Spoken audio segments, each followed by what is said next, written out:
All right, so check this out. You got a nice data center project. You're on the ops team at an end user. You've got about 100 new 48 strand OM floor multi-mode trunks to deploy by Monday. Today's Wednesday.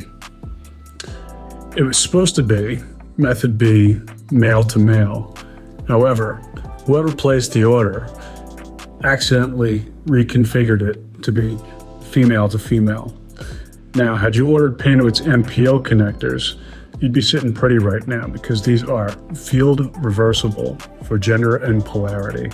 So all you'd have to do is come in and release the connector in the field, remove the outer housing. Now this is toolless. So you've got a small hole here and a tool built into the outer housing connector.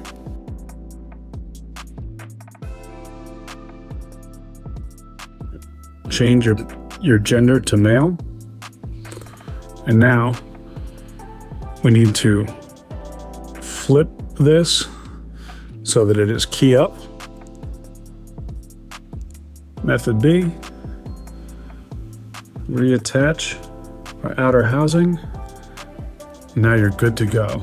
You just saved yourself a ton of time and money, and you're on your way to your new deployment in time for Monday. Give us a call. Let's talk about PanMPO.